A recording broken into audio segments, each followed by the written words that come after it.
வணக்கம். இன்றைக்கி நம்ம பார்க்க போகிற சமையல் ஒரு 2 வகையான சிக்கன் ரெசிபி தான் பார்க்க போகிறோம். ஃபஸ்ட்டு பார்த்திங்கன்னா ரோட்டு கடையில் கொடுக்குற மாதிரி சிக்கன் சால்னாவும், ரெண்டாவது லெக் பீஸ் போட்டு ஒரு செட்டிநாடு சிக்கன் கிரேவியும் எப்படி செய்யலாங்கிறத பார்க்கலாம். பரோட்டா கடையிலாம் கொடுக்குற மாதிரி ஒரு சிக்கன் சால்னா எப்படி செய்யலாங்கிறத பார்க்கலாம். இப்போ ஒரு குக்கர் எடுத்துக்கலாம். குக்கர் சூடானதும் எண்ணெய் தேவையான அளவுக்கு சேர்த்துக்கலாம். எண்ணெய் சூடானதும் பிரியாணி இலை ஒன்று சேர்த்துக்கலாம். சின்னதாக 2 துண்டு பட்டை, ஒரு ஸ்டார் அனைஸு, கொஞ்சமாக கல்பாசி, ஒரு ஏலக்காய், ஒரு 4 கிராம்பு சேர்த்துக்கலாம். ஒரு டீஸ்பூன் போல் சோம்பு சேர்த்துக்கலாம். இதுக்கு வந்து சோம்பு ஃப்ளேவர் தான் நல்லாயிருக்கும். இது எல்லாமே நல்லா பொரியட்டும். இதோட கருவேப்பிலையில் கொஞ்சமாக சேர்த்துக்கலாம். கொஞ்சமாக புதினா கொத்தமல்லி சேர்த்துக்கலாம்.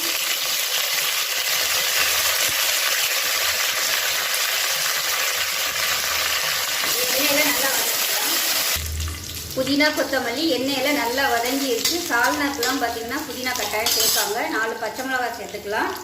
இதோட மீடியம் சைஸாக ஒரு பெரிய வெங்காயம் நீளமாக நறுக்குனதை சேர்த்து வதக்கிக்கலாம்.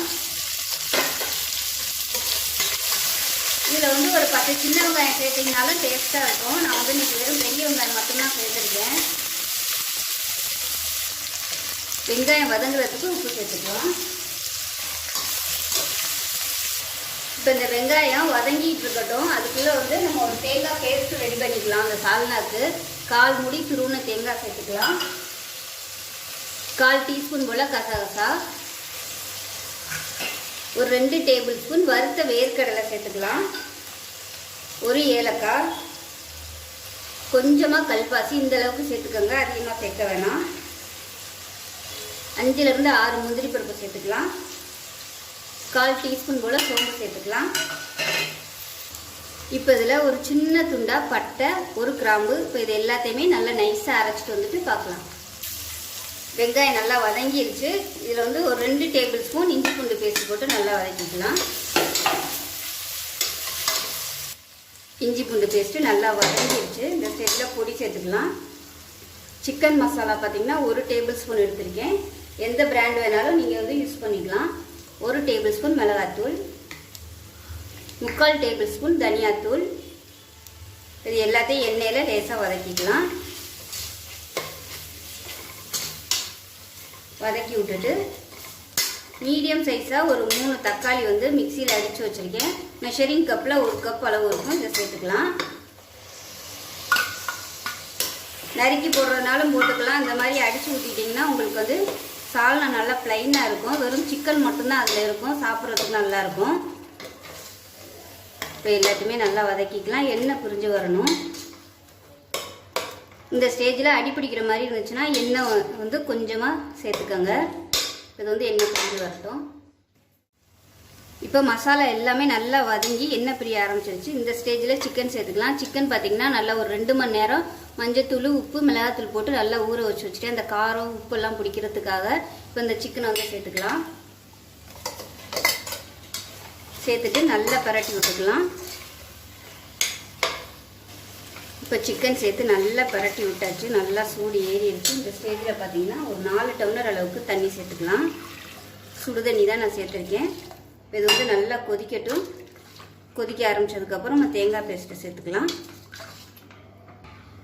உப்பு தேவையான அளவுக்கு சேர்த்துக்கலாம்.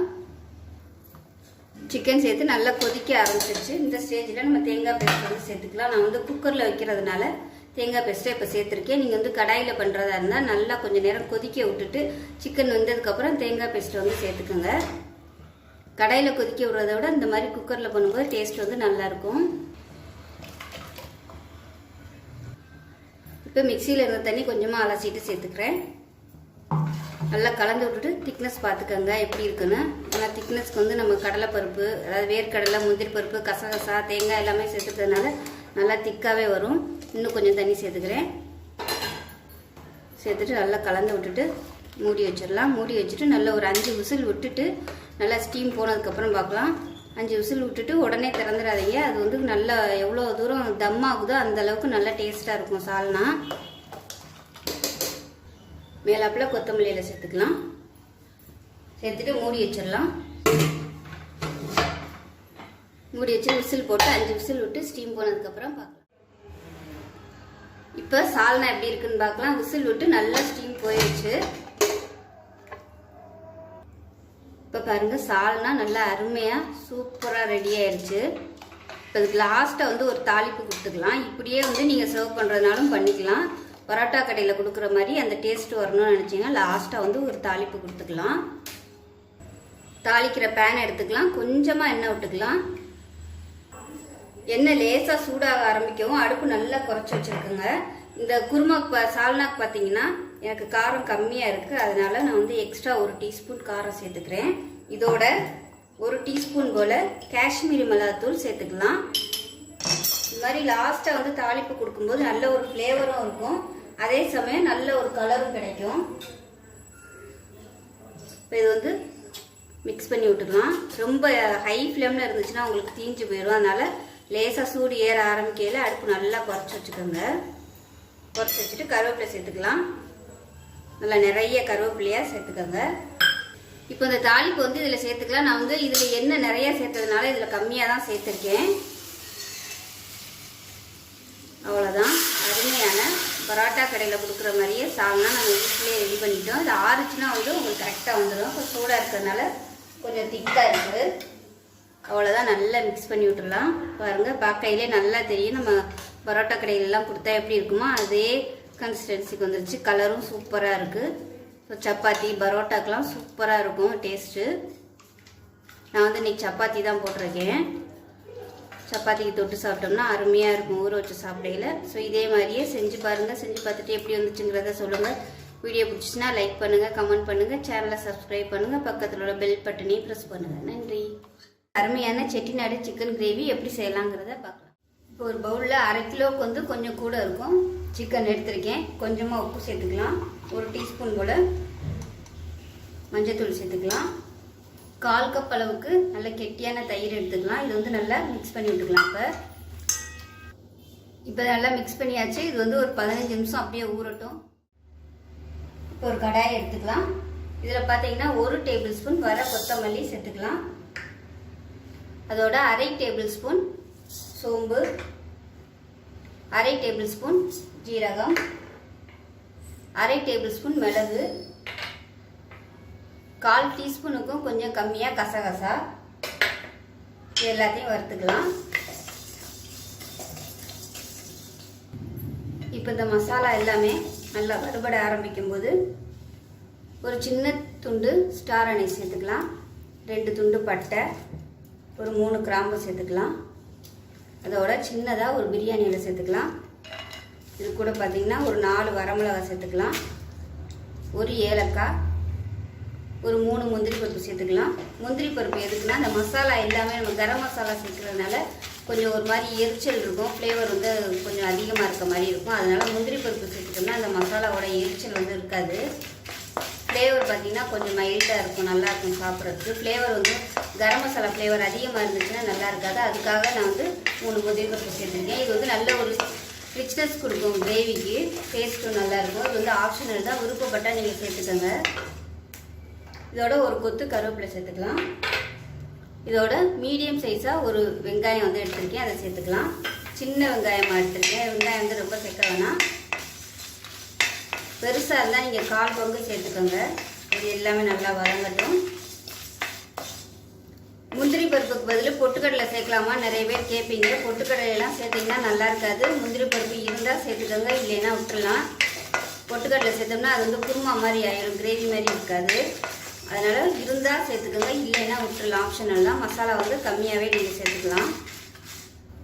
இப்போ நல்லா வறுபட்டுருச்சு, நல்ல ஒரு வாசனை வருது. இதை வந்து கேஸை மாற்றிட்டு ஆற விட்டு நல்லா நைஸாக அரைச்சிக்கலாம். இப்போ ஒரு குக்கர் எடுத்துக்கலாம். இதில் வந்து தேவையான அளவுக்கு எண்ணெய் சேர்த்துக்கலாம். மசாலா வந்து நல்லா வதக்கணும், அதனால் எண்ணெய் கூட இருந்தால் தான் நல்லாயிருக்கும். எண்ணெய் சூடானதும் ஒரு 1/4 டீஸ்பூன் போல் சோம்பு மட்டும் சேர்த்துக்கலாம்.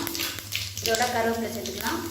இதோட பார்த்தீங்கன்னா 2 பச்சை மிளகாய் கீரிக்கு எடுத்து வச்சுருக்கேன். மீடியம் சைஸாக ஒரு பெரிய வெங்காயம் நல்லா பொடியாக கட் பண்ணிட்டு வச்சுக்கலாம். பெரிய வெங்காயத்துக்கு பதிலாக சின்ன வெங்காயம் சேர்த்திங்கன்னா நல்லா டேஸ்ட்டாக இருக்கும். உப்பு கொஞ்சமாக சேர்த்துக்கலாம்.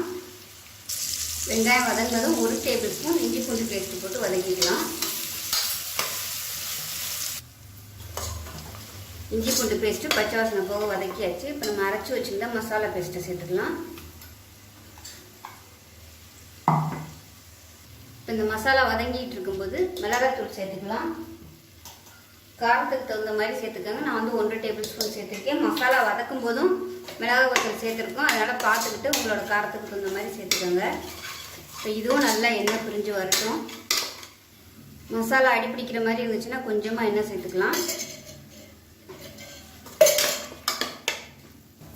மசாலா நல்லா வதங்கி எண்ணெய் பிரிய ஆரம்பிக்குது. இதில் மீடியம் சைஸாக 3 தக்காளி மெஷரிங் கப்பில் 1 கப்பு இருக்கும். மிக்சியில் போட்டு அடித்து வச்சுருக்கேன். இந்த தக்காளி பியூரியை அதை சேர்த்துக்கலாம். இதுவும் நல்லா வதங்கி எண்ணெய் பிரிஞ்சு வரட்டும்.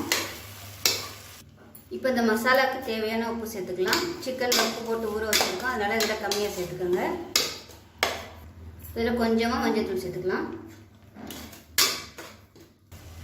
இப்போ எல்லா மசாலாவும் நல்லா வதங்கி எண்ணெயெல்லாம் விட ஆரம்பிச்சிருச்சு. இந்த ஸ்டேஜில் நம்ம ஊற வச்ச சிக்கனை சேர்த்துக்கலாம்.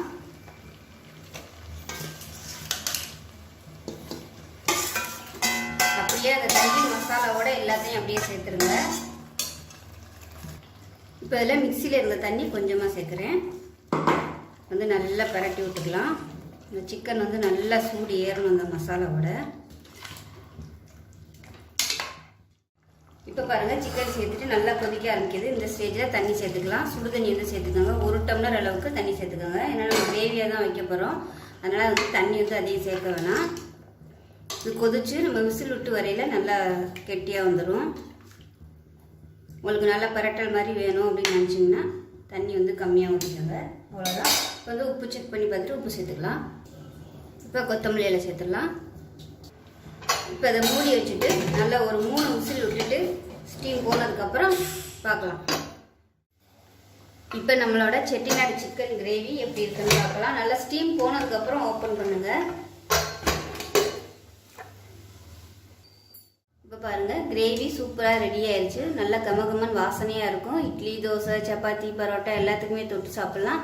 அருமையான இந்த சிக்கன் கிரேவியை நீங்கள் செஞ்சு பாருங்கள். செஞ்சு பார்த்துட்டு எப்படி வந்துச்சுங்கிறத சொல்லுங்கள். வீடியோ பிடிச்சிச்சுன்னா லைக் பண்ணுங்கள், கமெண்ட் பண்ணுங்கள், சேனலை சப்ஸ்கிரைப் பண்ணுங்கள், பக்கத்தில் உள்ள பெல் பட்டனையும் ப்ரெஸ் பண்ணுங்கள்.